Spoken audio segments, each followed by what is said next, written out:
নমস্কার, welcome to my channel. আজকে আমার রেসিপি সিমুইয়ের পায়েস।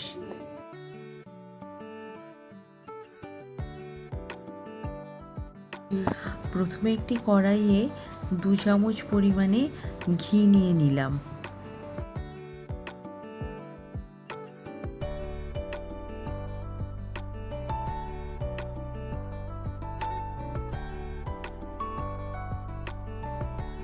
এবার সিমুইটাকে হালকা লালি করে ভেজে নেব।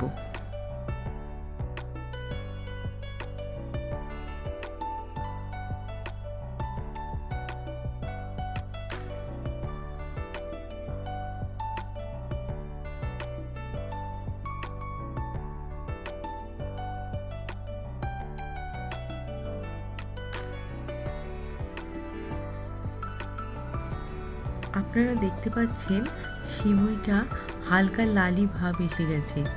এবার আমি সিমুইটাকে একটা পাত্রে তুলে রাখবো। এবার কড়াইতে আরেকটু ঘি নিয়ে কাজু আর কিশমিশ হালকা করে আমি ভেজে নেব।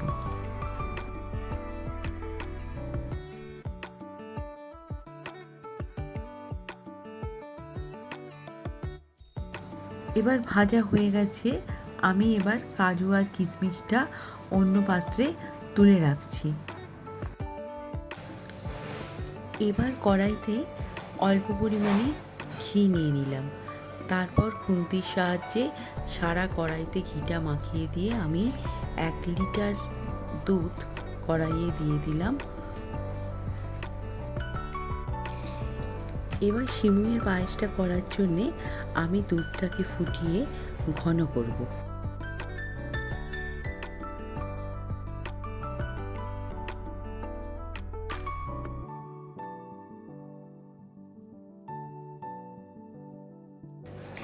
দুধটা হালকা ঘন হয়ে যাওয়ার পর এবার আমি এতে অল্প পরিমাণে জয়িত্রী আর ছোটো এলাচ গুঁড়ো দিয়ে দিলাম।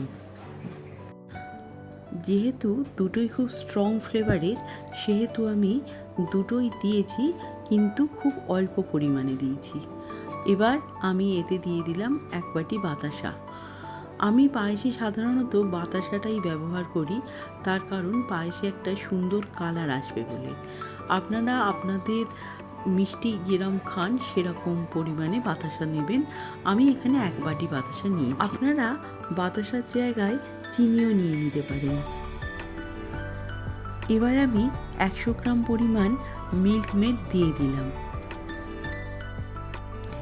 এবার খুন্তির সাহায্যে সব খুব ভালো করে মিশিয়ে নেব। আপনারা দেখতেই পাচ্ছেন দুধটা একদম আমার রেডি হয়ে গেছে। দুধটা খুব সুন্দর একটা কালার এসে গেছে আর খুব ঘনও হয়ে গেছে।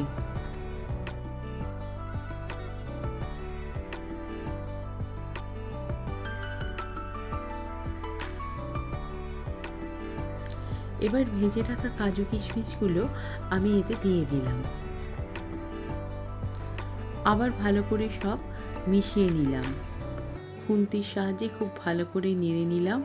এবার ভেজে রাখা সিমুইটা আমি অ্যাড করলাম। এবার খুন্তির সাহায্যে দুধে ভালো করে সিমুইটাকে মিশিয়ে নিলাম।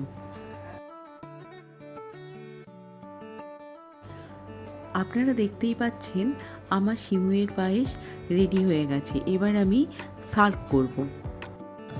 অবশ্যই এই রেসিপিটা আপনারা ট্রাই করবেন, আর আপনারা আমাকে কমেন্ট করে জানাবেন আপনারা কোথা থেকে দেখছেন আমার এই ভিডিওটি।